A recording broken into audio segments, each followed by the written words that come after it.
Hi hello ನಮಸ್ತೆ. ನಾನು ನಿಮ್ಮನೆ ಮಗಳು ಭಾರ್ಗವಿ ಬಾಲಕೃಷ್ಣ. ಎಲ್ಲರಿಗೂ ನವರಾತ್ರಿ ಹಬ್ಬದ 3ನೇ ದಿನದ ಶುಭಾಶಯಗಳು. ದುರ್ಗಾದೇವಿಯ 3ನೇ ರೂಪವಾದ ಚಂದ್ರಘಂಟಾ ದೇವಿಯನ್ನು ಪೂಜಿಸಲಾಗುತ್ತದೆ. ಸೆಪ್ಟೆಂಬರ್ 24ರಂದು ಬುಧವಾರ ಈ ದಿನ ಬಂದಿದೆ. ಈ ವ್ಲಾಗ್ನಲ್ಲಿ ನಾನು ನಿಮಗೆ ಈ ದೇವಿಯ ಪೂಜಿಸುವ ಶುಭ ಮುಹೂರ್ತ ಮತ್ತು ನೈವೇದ್ಯ ಹೇಗೆ ಪೂಜಿಸಬೇಕು ಎಂಬುದನ್ನು ತಿಳಿಸ್ಕೊಡ್ತೇನೆ. ನವರಾತ್ರಿ ದಿನಗಳಲ್ಲಿ ನಾವು ದುರ್ಗಾದೇವಿಯನ್ನು ವಿವಿಧ ರೂಪಗಳಲ್ಲಿ ಆರಾಧಿಸುತ್ತೇವೆ. ಈ ದಿನದ ಮಹತ್ವವನ್ನು ತಿಳಿದುಕೊಳ್ಳೋಣ. ಪಾರ್ವತಿ ದೇವಿಯ ವಿವಾಹಿತ ರೂಪವಾದ ಚಂದ್ರಘಂಟಾ ದೇವಿಯನ್ನು ನವರಾತ್ರಿಯ 3ನೇ ದಿನದಂದು ಪೂಜಿಸಲಾಗುತ್ತದೆ. ಅವಳ ಹಣೆಯ ಮೇಲೆ ಗಂಟೆಯ ಆಕಾರದಲ್ಲಿ ಅರ್ಧಚಂದ್ರವನ್ನು ಧರಿಸಿ ತನ್ನನ್ನು ತಾನು ಅಲಂಕರಿಸಿಕೊಳ್ಳುತ್ತಾಳೆ. ಶಿವನನ್ನು ಮದುವೆಯಾದ ನಂತರ ಅವಳನ್ನು ಚಂದ್ರಘಂಟಾ ಎಂದು ಕರೆಯಲಾಗುತ್ತದೆ. ಅವಳು ಶಿಸ್ತು ಮತ್ತು ನ್ಯಾಯವನ್ನು ಸ್ಥಾಪಿಸುತ್ತಾಳೆ. ಅವಳು ಸಿಂಹದ ಮೇಲೆ ಸವಾರಿ ಮಾಡುತ್ತಾರೆ ಮತ್ತು ಚಿನ್ನದ ಪ್ರಕಾಶಮಾನವಾದ ದೈಹಿಕ ಬಣ್ಣವನ್ನು ಹೊಂದಿರುತ್ತಾಳೆ.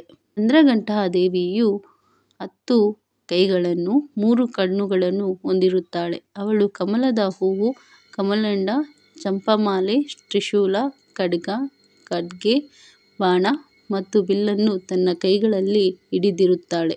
ಹಾಗೂ ಘಂಟಾದೇವಿಯು ಭಗವಾನ್ ಸೂರ್ಯನನ್ನು ಮತ್ತು ಮಣಿಪುರ ಚಕ್ರವನ್ನು ಆಳುತ್ತಾಳೆ.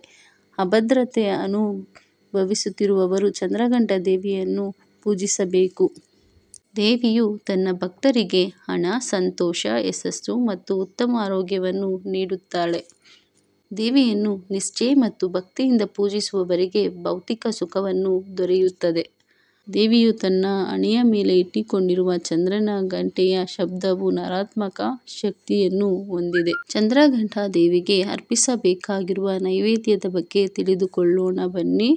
ದೇವಿಗೆ ಪಾಯಸ, ಅಕ್ಕಿ, ಕಡುಬು ಮತ್ತು ಹಾಲಿನಿಂದ ತಯಾರಿಸಿದ ಸಿಹಿ ತಿಂಡಿಯನ್ನು ಅರ್ಪಿಸಲಾಗುತ್ತದೆ.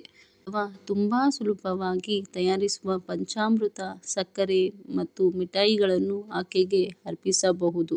ಮತ್ತು ದೇವಿಗೆ ಬಿಳಿ ಕಮಲ ಮತ್ತು ಹಳದಿ ಗುಲಾಬಿಯನ್ನು ಅರ್ಪಿಸುವುದು ಶುಭವೆಂದು ಪರಿಗಣಿಸಲಾಗುತ್ತದೆ. ಚಂದ್ರಘಂಟಾ ದೇವಿಯನ್ನು ಪೂಜಿಸುವಾಗ ನಾವು ನೀಲಿ ಬಣ್ಣದ ಬಟ್ಟೆಯನ್ನು, ಚಿನ್ನದ ಬಣ್ಣದ ಅಥವಾ ಹಳದಿ ಬಣ್ಣದ ಬಟ್ಟೆಯನ್ನು ಧರಿಸಿ ಪೂಜೆ ಮಾಡುವುದು ತುಂಬಾನೇ ಶ್ರೇಷ್ಠ.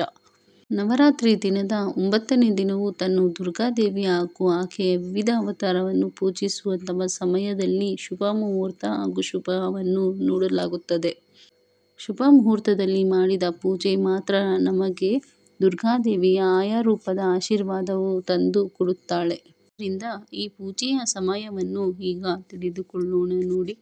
ದೇವಿಗೆ ಪೂಜೆಯನ್ನು ಸಲ್ಲಿಸುವವರು ಬ್ರಾಹ್ಮಿ ಮುಹೂರ್ತದಲ್ಲಿ, ಅಂದರೆ ಇದೇ ಸೆಪ್ಟೆಂಬರ್ 24ರಂದು ಬರುವ ನವರಾತ್ರಿಯಂದು ಮುಂಜಾನೆ 4:35ದಿಂದ 5:35 ಪೂಜಿಸಬಹುದು.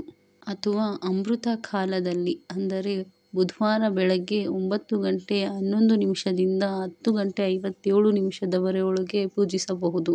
ಇನ್ನು ವಿಜಯ ಮುಹೂರ್ತವಾದ ಮಧ್ಯಾಹ್ನ 2:14 ಅಥವಾ 2:02 ಪೂಜಿಸಬಹುದು. ಇನ್ನು ಕೆಲಸಕ್ಕೆ ಹೋಗುವ ಮಹಿಳೆಯರಿದ್ದರೆ ಅವರಿಗೆ ಬೆಳಗ್ಗೆ ಪೂಜಿಸಲು ಆಗದಿದ್ದರೆ ಸೂರ್ಯಾಸ್ತದ ಸಮಯದಲ್ಲಿ ಪೂಜಿಸಿದರೂ ಒಳ್ಳೆಯದಾಗುತ್ತದೆ. ಹೇಗೆ ಪೂಜಿಸಬೇಕು ಎಂಬುದನ್ನು ಕೂಡ ತಿಳಿದುಕೊಳ್ಳೋಣ. ಇನ್ನು ಮುಂಜಾನೆ ಬೇಗ ಎದ್ದು ಸ್ನಾನ ಮಾಡಿ ಶುದ್ಧರಾಗಬೇಕು. ಮನೆಯನ್ನು ಮತ್ತು ಪೂಜೆ ಮಾಡುವ ಸ್ಥಳವನ್ನು ಶುದ್ಧಗೊಳಿಸಬೇಕು. ದುರ್ಗಾದೇವಿಯ ವಿಗ್ರಹ ಅಥವಾ ಫೋಟೋವ ಮುಂದೆ ದೇಸಿ ತುಪ್ಪದ ದೀಪ ಹಚ್ಚಿ ದೇವಿಗೆ ಹೂವಿನ ಅಲಂಕಾರ, ಸಿಹಿ ತಿಂಡಿಗಳು ಮತ್ತು ತಿಲಕ ಮತ್ತು ಕುಂಕುಮವನ್ನು ಅರ್ಪಿಸಬೇಕು. ಅಥವಾ ಹಾಲು ಮತ್ತು ಹಾಲಿನಿಂದ ತಯಾರಿಸಿದ ಯಾವುದಾದರೂ ಪದಾರ್ಥವನ್ನು ನೈವೇದ್ಯಕ್ಕೆ ಅರ್ಪಿಸಬಹುದು. ದುರ್ಗಾ ಪೂಜೆಯ ನಂತರ ಆಕೆಗೆ ಮಂಗಳಾರತಿಯನ್ನು ಮಾಡಿ ಮಂತ್ರಗಳನ್ನು ಪಠಿಸಬೇಕು. ಇನ್ನು ಈ ಚಂದ್ರಘಂಟಾ ದೇವಿಯ ಮಹತ್ವವನ್ನು ತಿಳಿದಿದ್ದೀರಿ. ಈಗ ಆಕೆಯ ಯಾರು ಎಂಬುದನ್ನು ತಿಳಿದುಕೊಳ್ಳೋಣ. ದಂತಕಥೆಯ ಪ್ರಕಾರ ಒಮ್ಮೆ ರಾಕ್ಷಸರ ಉಪಟಳ ಹೆಚ್ಚಾಗಲು ಆರಂಭವಾಗುತ್ತದೆ. ಅಂತಹ ರಾಕ್ಷಸರಲ್ಲಿ ಮಹಿಷಾಸುರನು ಪ್ರಮುಖನಾಗಿದ್ದನು. ಮಹಿಷಾಸುರನು ದೇವತೆಯರೊಂದಿಗೆ ಘೋರ ಯುದ್ಧವನ್ನು ಮಾಡುತ್ತಿದ್ದನು. ಮಹಿಷಾಸುರನನ್ನು ದೇವಲೋಕವನ್ನು ವಶಪಡಿಸಿಕೊಳ್ಳಲು ಬಯಸಿದರು. ಅವನ ಆಸೆಯನ್ನು ತಿಳಿದ ದೇವತೆಗಳು ವಿಚಲಿತರಾದರು. ಎಲ್ಲ ದೇವತೆಗಳು ಬ್ರಹ್ಮ, ವಿಷ್ಣು ಮತ್ತು ಮಹೇಶ್ವರನ ಬಳಿ ಮಹಿಷಾಸುರನನ್ನು ತಮ್ಮನ್ನು ಕಾಪಾಡುವಂತೆ ಬೇಡಿಕೊಂಡರು. ದೇವರು ಮತ್ತು ದೇವತೆಗಳ ಮಾತುಗಳನ್ನು ಕೇಳಿ ಬ್ರಹ್ಮ, ವಿಷ್ಣು ಮತ್ತು ಮಹೇಶ್ವರರು ಮಹಿಷಾಸುರನ ಮೇಲೆ ಕೋಪಗೊಂಡರು. ತ್ರಿಮೂರ್ತಿಗಳ ಕೋಪದಿಂದ ಶಕ್ತಿಯೊಂದು ಹೊರಹೊಮ್ಮಿತು. ಆ ಶಕ್ತಿಯಿಂದ ಒಬ್ಬ ದೇವತೆ ಸೃಷ್ಟಿಯಾದಳು. ಆ ದೇವತೆ ಶಿವನು ತನ್ನ ತ್ರಿಶೂಲವನ್ನು, ವಿಷ್ಣು ತನ್ನ ಸುದರ್ಶನ ಚಕ್ರವನ್ನು, ಇಂದ್ರ ತನ್ನ ವಜ್ರವನ್ನು, ಸೂರ್ಯನು ಅವಳಿಗೆ ತೇಜಸ್ಸನ್ನು, ಕತ್ತಿಯನ್ನು ಮತ್ತು ಸಿಂಹವನ್ನು ಕೊಟ್ಟನು. ಇವುಗಳ ಮೂಲಕ ಚಂದ್ರಘಂಟಾ ದೇವಿಯು ಮಹಿಷಾಸುರನನ್ನು ಕೊಂದು ದೇವರುಗಳನ್ನು ರಕ್ಷಿಸಿದರು. ಇನ್ನು ಈ ಕಥೆಯನ್ನು ಕೇಳಿದ ನಂತರ ನೀವು ಮಂಗಳಾರತಿ ಅಥವಾ ಆರತಿಯನ್ನು ಮಾಡಿ ಓಂ ದೇವಿ ಚಂದ್ರಘಂಟಾಯ ನಮಃ ಎಂಬ ಮಂತ್ರವನ್ನು ಪಠಿಸಬೇಕು. ಈ ಮಂತ್ರವನ್ನು ನೀವು 108 ಬಾರಿ ಪಠಿಸಬೇಕಾಗುತ್ತದೆ.